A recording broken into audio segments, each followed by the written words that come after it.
Buenas tardes, queridos estudiantes. Bienvenidos a la clase de Fundamentos de Filosofía Política.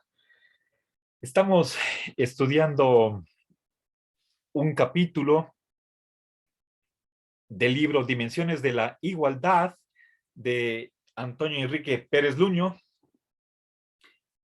profesor de Filosofía del Derecho. Bueno, ex profesor, ya está jubilado de la Universidad de Sevilla.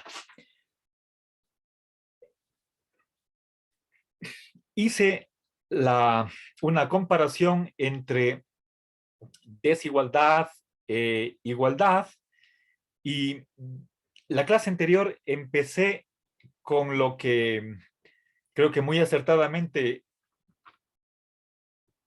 Pérez Luño denomina el asalto anti-igualitarista. Hay por lo menos unas tres objeciones contra la igualdad. Vimos ya la primera. Voy a continuar con eso. También, al igual que la última clase, voy a dividir el pizarrón en dos columnas y a mano izquierda voy a poner las objeciones contra la igualdad. ¿Sí? Bien. Eh, para pasar eh, a la segunda objeción, nos toca ver a Nietzsche.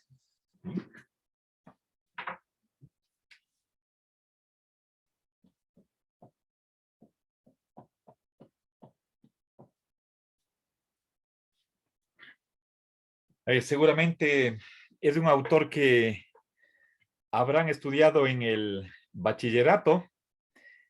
El, a propósito, quisiera saber quién de ustedes no recibió filosofía en el bachillerato. Por favor, pueden alzar la mano.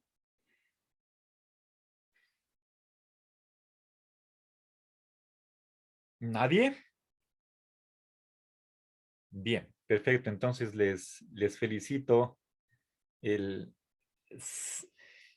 habrán tenido posiblemente 2 años de filosofía en primero y en segundo. Bien, entonces, supongo que habrán conocido algo de Nietzsche. Y aquí lo único que me interesa es que es un filósofo que está en contra de la igualdad. Él cree que tiene que haber una sociedad como de castas, unos hombres superiores a otros, como amos y esclavos.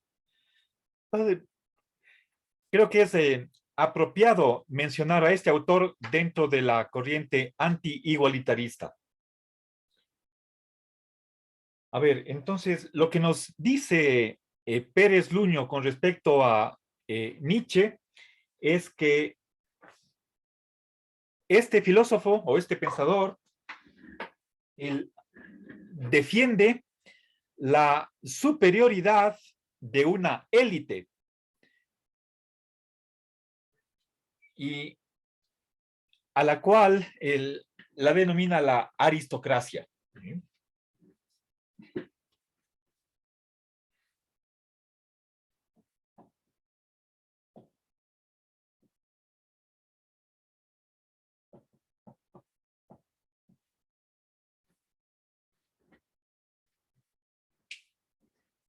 Bien, entonces recuerden, etimológicamente, aristocracia es una palabra de origen griego. Aristos en griego significa el mejor. ¿Sí? A ver, pero habría que entender eh, qué significa aristocracia explícitamente para Nietzsche. Bueno, esa es una pregunta de detalle muy puntual. Les comento que Sócrates también era alguien que defendía la aristocracia en contra de la democracia, que empezaba a tener auge en sus días. Democracia nuevamente, desde el punto de vista etimológico, significa gobierno del pueblo, o como lo dice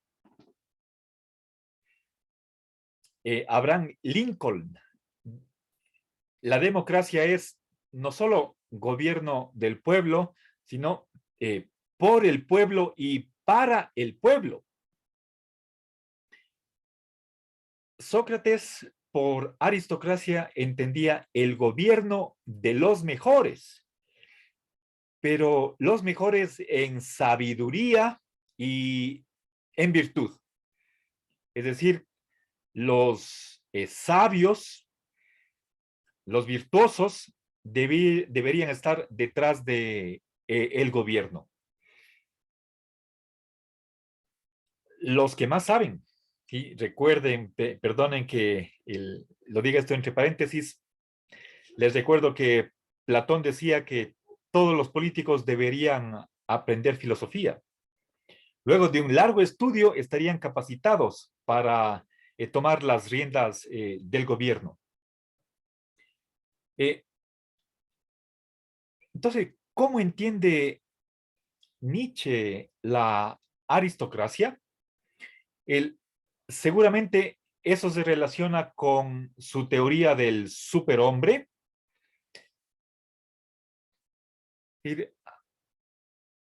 Alguien que tenga otra escala de valores opuesta a la moral de los esclavos, en donde de la gente baja, en moral en la cual priman los valores de el amor, la compasión, la ternura.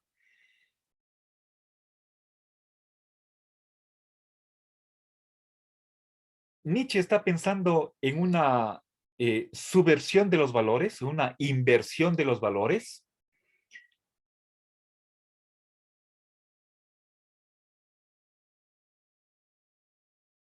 La aristocracia debe ser un gobierno que sea para los señores distinguidos,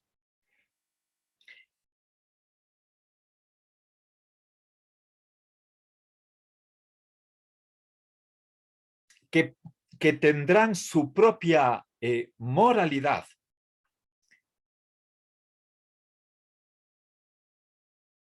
A ver, bueno, no voy a desarrollar la ética o la política que tiene Nietzsche. Aquí simplemente me interesa resaltar que Nietzsche es un defensor resuelto de la desigualdad. Una de las ideas en las cuales insiste y remarca Pérez Luño es que para Nietzsche la igualdad es, o cuando hablamos, por ejemplo, de derechos iguales, eso es algo injusto.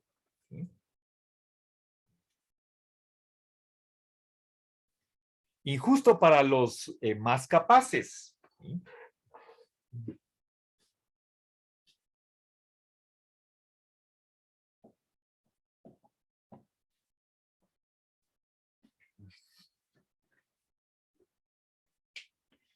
Bueno, piensen ustedes, a ver, Nietzsche murió en el año 1900. Entonces, su vida adulta transcurre en la segunda mitad del siglo XIX. Nietzsche es consciente de que en la Alemania de su tiempo acaecen reformas jurídicas, transformaciones de las leyes para dar cabida a derechos sociales, como por ejemplo subsidio de desempleo o jubilación. Esos derechos no estaban todavía incorporados a la Constitución, pero ya formaban parte del ordenamiento jurídico, sobre todo en tiempos de Bismarck. En en la última década del siglo XIX. Antes de eso, por supuesto, el Nietzsche conoce otros movimientos socialistas que quieren, cuyo propósito en sus distintas tendencias es acabar con la desigualdad, que haya una distribución más equitativa de los bienes que produce la sociedad, acabar con la distinción entre ricos y pobres y, por supuesto, tiene que haber conocido la propuesta de Marx y Engels de no solo terminar con los privilegios, sino con una sociedad dividida en clases, en la que en el capitalismo los burgueses son los dueños de los medios de producción y los proletarios no tienen esa propiedad y tienen que vender su fuerza de trabajo. Pero se aspira a que una vez que se haya suprimido la propiedad privada, en una transición que es la primera etapa del comunismo, paulatinamente, poco a poco, se vayan nacionalizando los medios de producción y a la final termine toda propiedad privada. Y con eso se alcanzaría la verdadera igualdad, una igualdad real, según la doctrina de Marx y Engels. Pues Nietzsche no aprueba en absoluto, para nada, todas esas propuestas socialistas, igualitarias, y se opone acérrimamente a todas esas tendencias. Y para Nietzsche, el socialismo es el enemigo más grande de la aristocracia. Él les decía, eso tiene que ver con el superhombre. ¿Sí?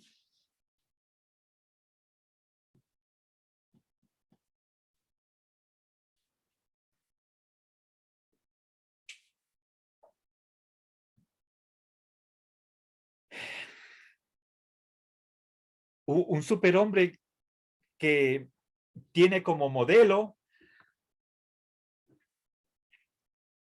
a la vida animal, salvaje.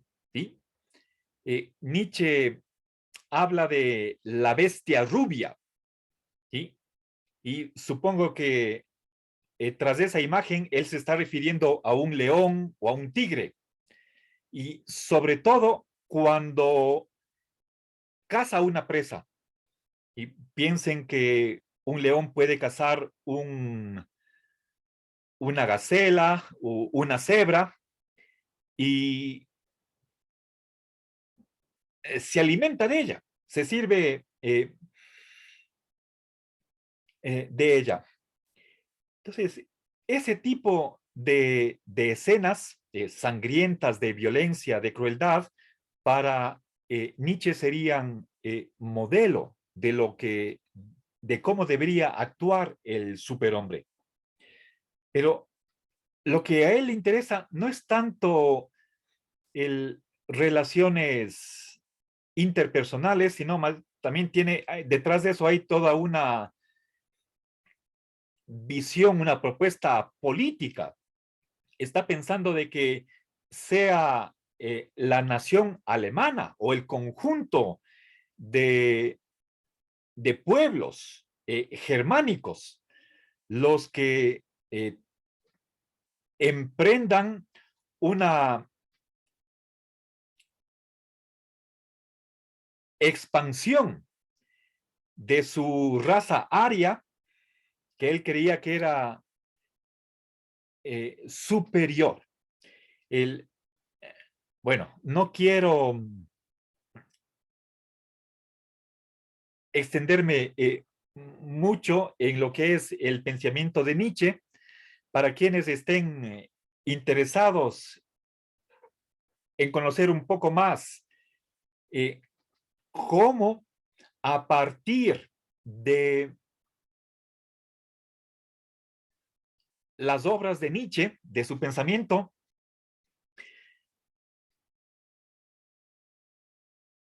como una consecuencia, como uno de los antecedentes o precursores del nazismo, sobre todo en tiempos de Hitler con su nacionalsocialismo desde que ascendió al poder en 1933. Les puedo calurosamente recomendar que lean el capítulo 3 del libro de George Lukács, El asalto a la razón. ¿Sí?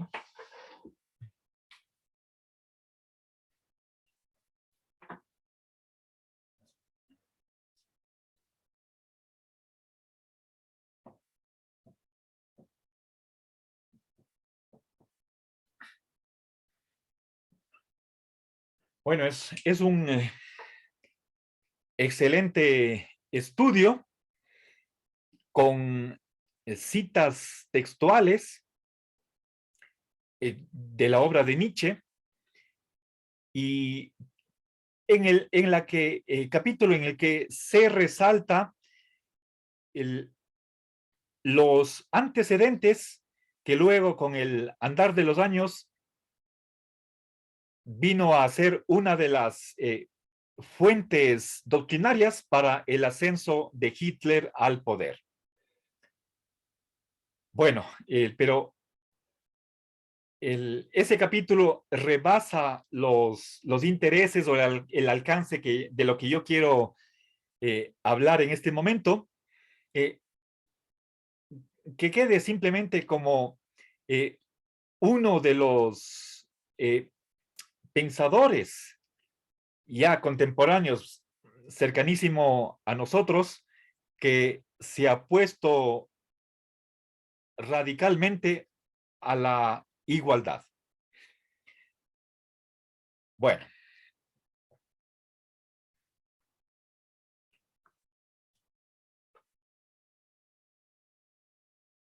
¿qué es lo que dice Pérez Luño ante este pensamiento?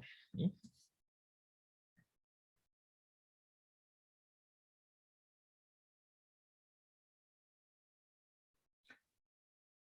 A ver, hay otra idea más, que es, a ver, la de que cuando hablamos de libertad, les decía que la libertad es necesaria o es valiosa no por sí misma, sino de modo instrumental, porque nos permite desarrollar la personalidad, lo que es cada uno. Que la libertad más valiosa era la de ser cada uno sí mismo. Ahora, si es que estamos en contra de la igualdad, entonces se podría pensar que esa autorrealización no implica o no entraña la participación de riqueza. ¿Sí? Es algo extraño después de que nosotros hemos visto cómo muchos filósofos desde una perspectiva socialista o así llamada, insisten en una versión de libertad positiva como poder efectivo de hacer cosas, lo cual requiere recursos económicos, financieros. Entonces, puede parecer raro que se afirme todo lo contrario, pero eso es precisamente lo que desde esta perspectiva anti-igualitarista se puede aducir.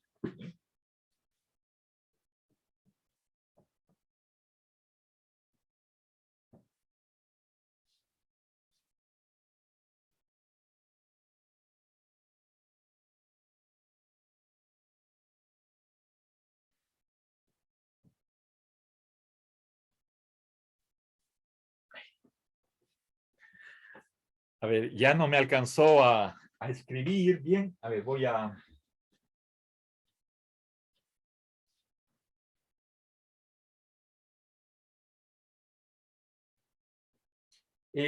aquí lo que explico mi simbología. Recuerden, esta herradura echada es el símbolo del condicional en la lógica y se la lee como solo sí. Y solo sí yo la empleo para introducir una condición necesaria. En general, en lógica, el condicional también se lee como entraña, conlleva, es decir, si es que esta es la condición, lo de acá es el resultado, ¿sí? En vez de, en vez de la herradura echada, también podría poner una flecha, ¿sí? Pero está tachada, ¿sí? Quizás esto es el más entendible. No implica una participación en la riqueza. Bien, creo que es relativamente improblemático el concordar que es importante, necesario o incluso un derecho la autorrealización. Pero si bien esto puede considerarse como un derecho humano, no requiere la participación en la riqueza. Y ese es, o digamos simplemente, la autorrealización no está exigiendo o pidiendo recursos económicos. ¿Sí? Bien, entonces eso como una razón suplementaria a favor de la desigualdad. Es decir, no debería haber una institución estatal que haga una redistribución, ¿sí? Con fines de alcanzar esta autorrealización. Bien. Ahora, veamos la respuesta de Pérez Luño.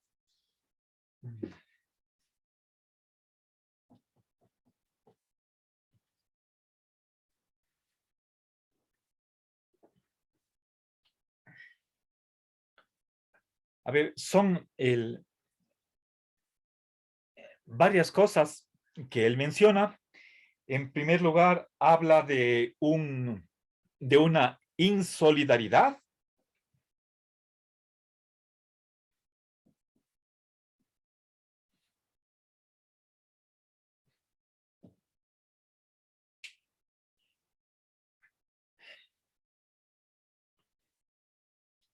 Si es que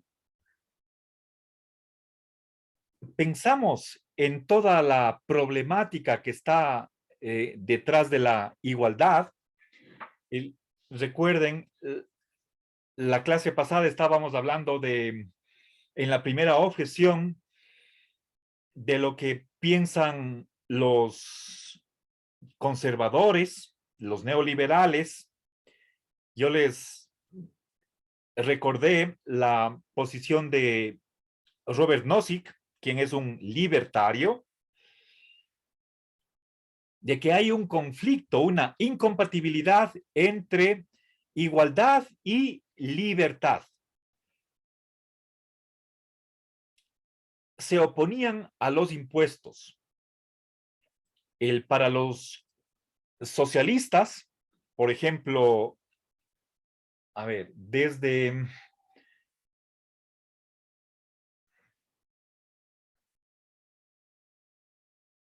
a ver, no se me viene a la mente en este momento el nombre de un socialista del más o menos en el año 1835, francés, que es el que propuso de que de cada quien hay que exigirle según su capacidad. y hay que dar a cada quien por sus necesidades. Eso quiere decir que el que más tiene, tiene que aportar más, ¿sí? Aporte o contribución por capacidad. La gente pudiente está en capacidad de dar más. Ese es un criterio comunista, pero los conservadores o ultraconservadores, como es el caso de Nietzsche, o incluso reaccionario, quiere volver al pasado, se opone al progreso, creen que el cobro de impuestos es un trabajo forzado y es obligar a la gente a que trabaje para otros y que los ricos trabajen para los pobres. Ahora, oponerse a eso para Pérez Luño es un signo de insolidaridad. Está faltando esa actitud de colaboración, cooperación, o si quieren ustedes, de ayuda y socorro para los necesitados, en lo cual han insistido otros filósofos, como por ejemplo los de la Escuela de Salamanca. Bien, entonces aquí tenemos una primera crítica.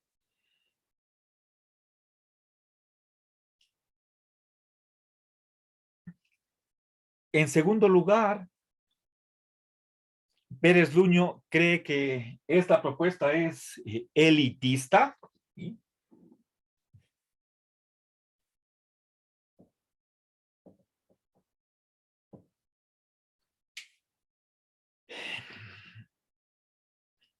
A ver, es decir, una propuesta a favor de la clase pudiente, adinerada, podríamos llamarle tal vez la oligarquía financiera y terrateniente.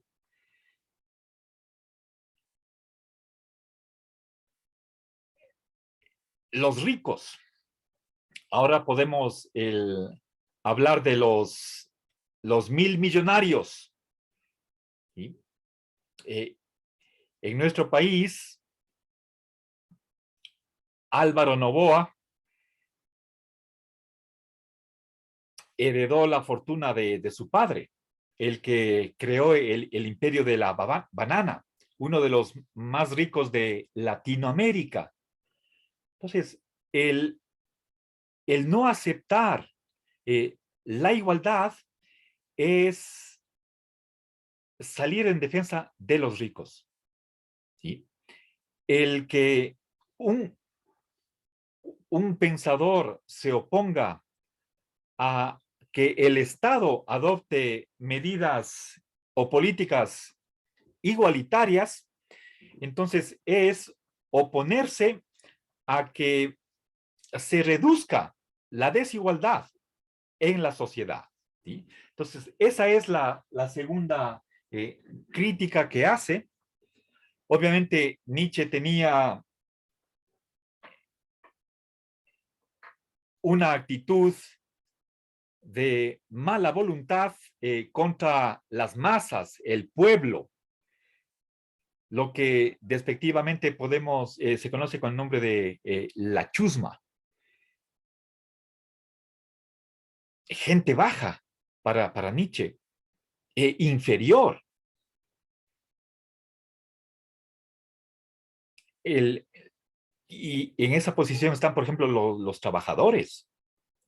Nietzsche decía que los trabajadores viven bien, y tienen voto, eh, reciben un sueldo y ¿qué más quieren? ¿Sí? Entonces, creo que con una actitud de casta, de creerse que está en un estamento social por encima de los demás, entonces que eso está bien, es lo correcto. Es como el querer seguir manteniendo una relación de amo y esclavo como algo ideal, ¿sí? Entonces, puede parecer a la mayoría de ustedes o a todos bastante extraño que un filósofo de finales del siglo XIX todavía esté pensando de esa manera, pero eh, lastimosamente no es el único, tal vez ni lo será, y podemos el, encontrar otros filósofos que en alguna medida se acercan a esta actitud nietzscheana del anti-igualitarismo. Finalmente, hay una tercera crítica o tercera respuesta que da al Pérez Luño a, a, esta segunda objeción, sobre todo enfocándonos en el pensamiento de Nietzsche, y es la de que una sociedad que no solamente que tolera, sino que incluso promueve o incentiva la desigualdad, está camino hacia su autodestrucción.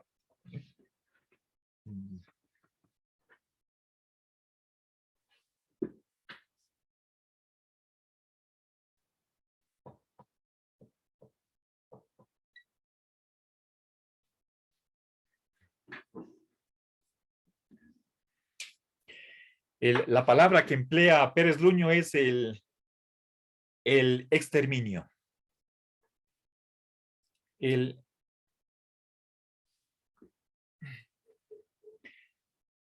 piensen ustedes en lo que sucedió un poco más de 3 décadas una vez muerto Nietzsche, cómo Hitler en los campos de concentración eliminó a los judíos. Y bueno, no solamente en los campos de concentración, sino que estaba permitido el matar en las calles en Alemania a judíos. Entonces, un, un guardia, un militar,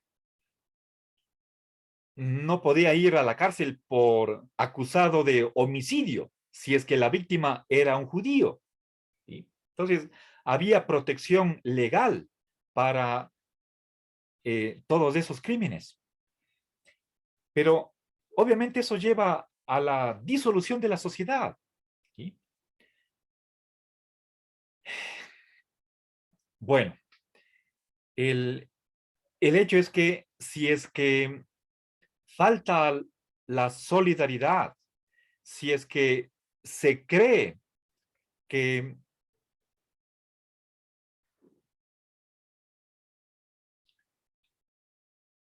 hay un segmento de la sociedad que es superior a otro y detrás de eso un ordenamiento jurídico que avale legalmente esa diferencia como de castas, entonces eso es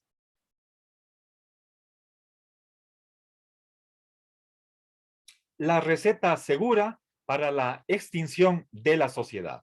¿Sí?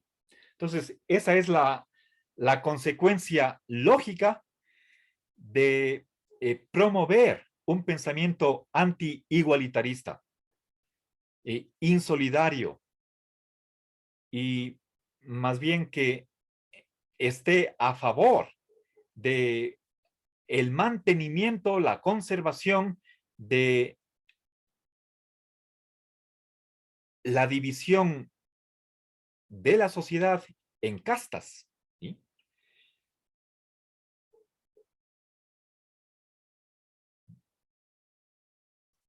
Seguramente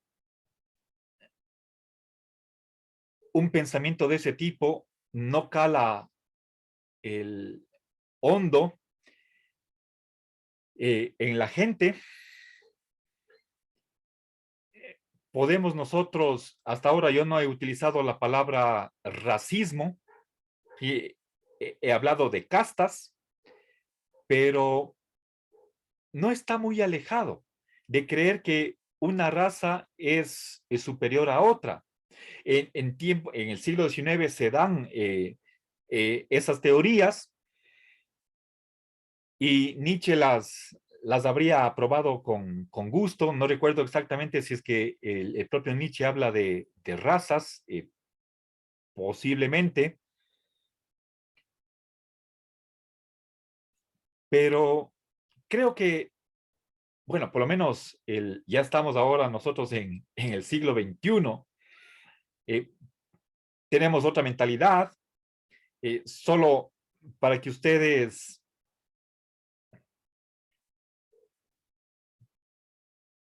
comparen qué es lo que ha pasado en nuestros días con un político, Jaime Nebot, que en octubre del 2019, cuando los indígenas se dirigieron a Guayaquil, les mandó insultando que los indios regresen a las montañas.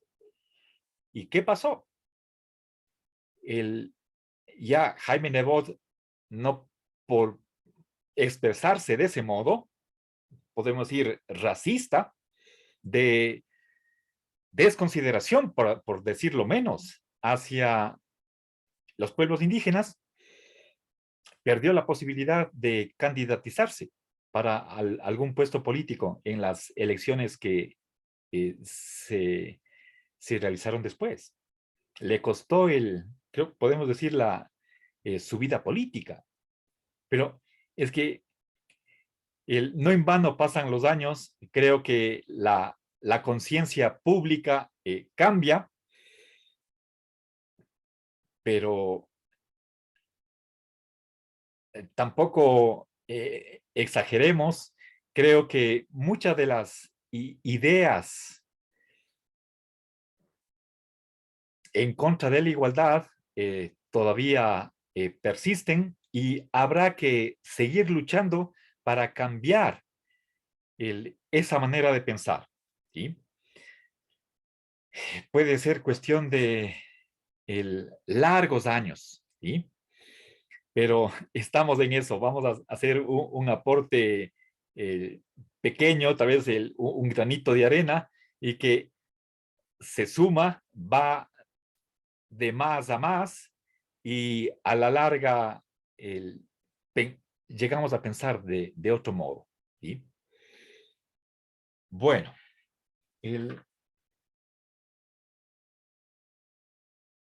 ya no tengo tiempo para avanzar hacia la tercera y última objeción. La voy a dejar para la próxima clase, y después de eso quisiera pasar a una última sección según mi modo de organizar las ideas, las riquísimas ideas que están en este capítulo de Pérez Luño, y preguntarnos en qué sistema se realiza mejor la igualdad. ¿En un sistema que proteja la propiedad privada o en un sistema comunista de propiedad pública? ¿Sí? Les dejo la pregunta, las respuestas están en el texto, las sistematizaré la próxima clase. ¿Sí?